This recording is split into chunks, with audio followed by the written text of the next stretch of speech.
where we're going to revisit one of our debates. Just about a few days ago, there was one video that went viral that had left everybody shocked. The visual of the Chief Minister of Bihar yanking and pulling the veil of a young Ayush doctor.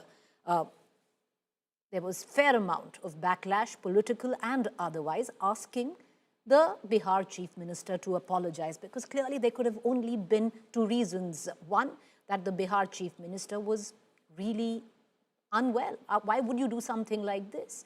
And the other, that this was intentional, and if it was intentional, then this requires an apology. And if this was because of health reasons, then is Nitish Kumar really fit to be the Chief Minister of Bihar? Take a look at the latest. A public stage, a private boundary violated. The images are stark and unsettling. Bihar Chief Minister Nitish Kumar reaching out and pulling a woman's hijab. A moment that raises question on power, patriarchy, and the limits of authority. PDP leader Iltija Mufti has sought registration of an FIR against the Bihar Chief Minister, warning that such actions legitimize everyday harassment.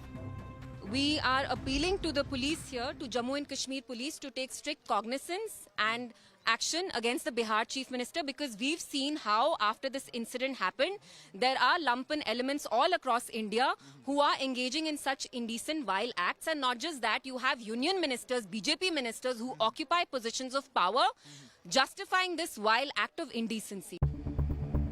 But instead of remorse or restraint, the defense turned combative. Union Minister Giriraj Singh stepped in, offering not an apology, but a justification that many say reeks of entitlement. Nitish Kumar ji ने एक guardian की हैसियत से आप passport लेने जाती हो तो दिखाती हो कि नहीं, आप एयरपोर्ट पर जाते हैं तो दिखाते हैं कि नहीं। पाकिस्तान और इंग्लिस्तान की बात करते हैं। ये भारत है, भारत में कानून का राज चलेगा। नीतीश कुमार ने सही किया। लड़की कह रहा है कि अब नौकरी रिफ्यूज कर दी उसने कि वो रिफ्यूज करे या जहन्नुम में जाए। Opposition leaders say this is no longer just about one act, but about a mindset that treats women's autonomy as negotiable. तो जहन्नुम तो आप पैदा कर दिए, जाने की क्या है जहन्नुम में? मुझे ये समझाइए, एक औरत अपने काम के लिए जा रही है और वो कह रहे शक्ल नहीं दिखाने से आप जहन्नुम जाओ, तो फिर इलेक्शन कमीशन क्यों हमारी इज्जत रखने के लिए क्यों में जो लोग हैं वो वीडियो निकाल दे रहे हैं? वो क्यों निकाल रहे हैं? नहीं, हिपोक्रेट नॉनसेंस बोलते हैं ये लोग। Jammu and Kashmir Chief Minister Omar Abdullah called out what he described as blatant political hypocrisy.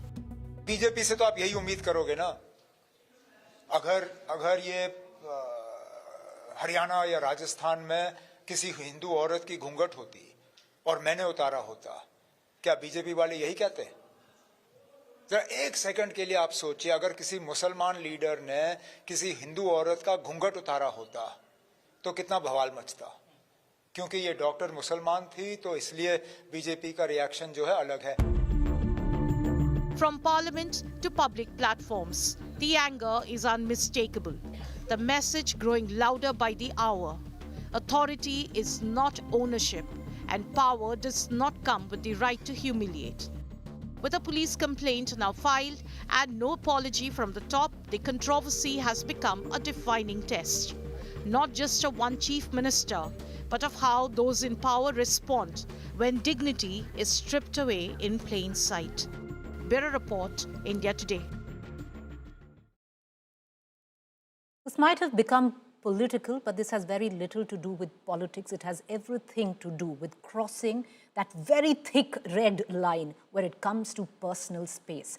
Joining me this evening is Zakia Soman, women rights activist, and Karan Verma, political analyst. And I want to begin with Zakia Soman.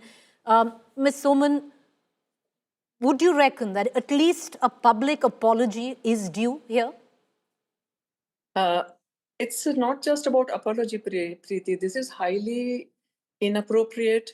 It is highly patriarchal. And if we look at the various sections of the Bharatiya Nyaya Sanhita, especially section 74 and 75, 76, it is a criminal act to outrage the modesty of a woman, to touch the woman without her consent, and to make her feel small because of the way she's dressed or because she's a woman. So it's inappropriate socially speaking. It's also not acceptable in law.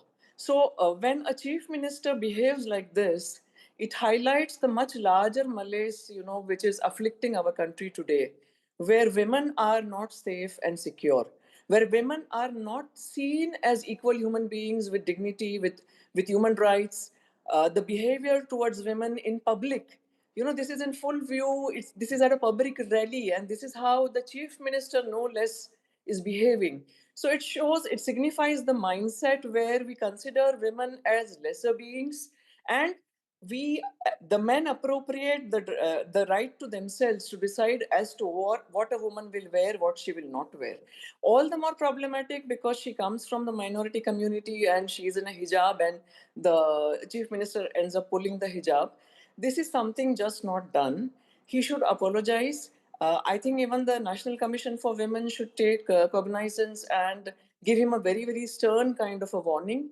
The WCD also should come in and say that this kind of a behavior is not acceptable, because this is not just one instance, Priti. We have seen a host of such events and these kind of politicians roaming scot-free. We are seeing molesters and rapists getting feted and celebrated by political parties. We are seeing they going scot-free, enjoying full impunity, and convicted rapists are, given frequent paroles. Leave alone garlanding of rapists and murderers of Bilkis Banu. So these are just a few instances that I'm trying to highlight to say that how unsafe and insecure a woman feels today in India, how she has to struggle everywhere, within the home, outside the home, in the streets, in the buses, in the trains, at workplace, to demand justice and equality, which is rightfully hers, granted to her by the Constitution. But the mindset of our politicians, and that too a chief minister no less, if he can behave like this, then what do you say to people in small towns at district level, and even in urban places where women are being harassed day in and day out? So it is a very, very serious issue, and it should not be trivialized, and it should not be looked at from the point of view of political party affiliations. It's a question of women's equality and justice for women, and her autonomy, and her autonomy as an adult woman. Even if her some explanations and justifications are being provided, as an adult woman, even her own father or her own uncle or her own family members cannot indulge in this kind of behavior towards her. So that is the kind of dignity and autonomy that women are demanding today. And coming from a chief minister at a public function is really, really unacceptable. I want to bring in Karan Verma here, because Karan Verma, the argument which is very often given is, see what you had Mr. Gehlot do, where he pulled the ghungat of a woman. Many shows were carried at the back of that. The point here is, why make it political? Why such deep arrogance that, leave alone any action, a basic apology is also not being given? Why is there so much arrogance that today the chief minister of a state who publicly yanked off a wail of a woman doesn't even feel that he owes her an apology on a public platform? Something as basic as that when you invade someone's personal space. So at the outset, Preeti, you're absolutely right, and I agree with ma'am that a woman's dignity is paramount, and what Mr. Nitish Kumar did should not have happened, absolutely. But at the same time, I am equally aghast at the politicization of it. When people say that this is Islamophobic, this is a war against a particular community, or he's targeted one particular community, then we are diluting the issue. I am all for even an apology in this case, but let's not make it about that Muslim women are being oppressed here and that women are not safe in India. I think that will be a stretch. Today, in fact, a couple of days back, we had an incident in Shamli where a man has burnt his own wife and 2 daughters because they refused to wear the veil. We've had similar incidents. I wish we have the same outrage there, where precious lives are lost because of this fanatical patriarchal theory that you must wear the burqa, you must wear the veil. So we must have equal outrage on those things, in fact, more outrage on those things, because they are being burnt, they are being forced to do something. Yes, this is an honest mistake from Nitish Kumar. No two thoughts about that. And I don't see a religious color being given to it.